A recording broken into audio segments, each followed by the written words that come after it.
এই ভিডিওতে থাকছে ক্যানিংয়ের ইতিহাস, ক্যানিং নাম কিভাবে হলো এবং ক্যানিংয়ের বর্তমান অবস্থান। টোটাল থাকছে 11টি পর্ব, যা আপনি খুব সহজেই জানতে পারবেন ক্যানিংয়ের ইতিহাস সম্পর্কে।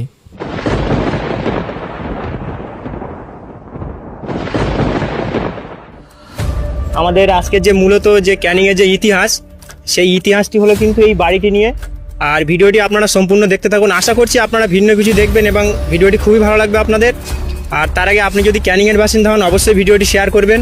তো আসুন সম্পূর্ণ ভিডিওটি দেখা যাক। ক্যানিং নাম কিভাবে হলো?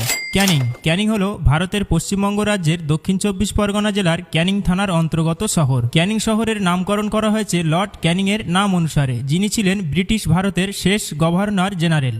লর্ড ক্যানিংয়ের জন্ম 1812 সালের 14 ডিসেম্বর লন্ডনের ব্রাম্পটনে।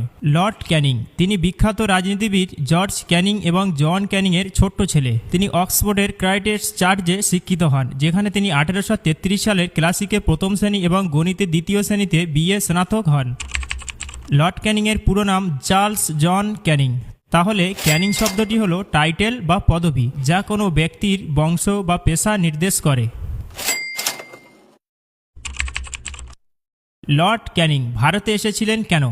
লর্ড ক্যানিং ভারতে এসেছিলেন ব্রিটিশ ইস্ট ইন্ডিয়া কোম্পানির শাসনের অবসান ঘটিয়ে ব্রিটিশ সরকারের প্রতিনিধি হিসাবে, যা মূলত 1857 সালের সিপাহী বিদ্রোহের পর ঘটেছিল। বিদ্রোহের শব্দের অর্থ হল বিরোধিতা, প্রতিরোধ বা কর্তৃপক্ষের আদেশ অমান্য করে কোনো কিছুর বিরুদ্ধে অবস্থান নেওয়া। লর্ড ক্যানিং ক্যানিং শহরে এসেছিলেন কেন?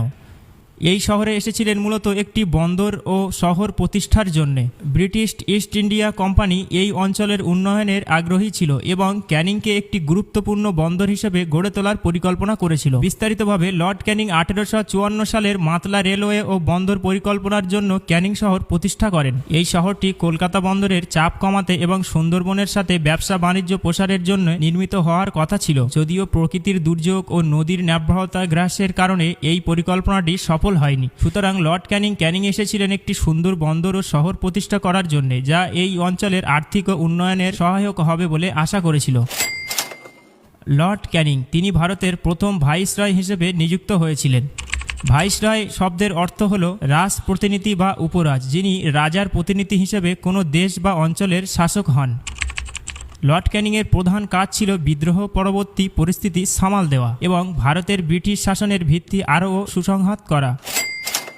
লর্ড ক্যানিং ছিলেন ব্রিটিশ ভারতের শেষ গভর্নর জেনারেল।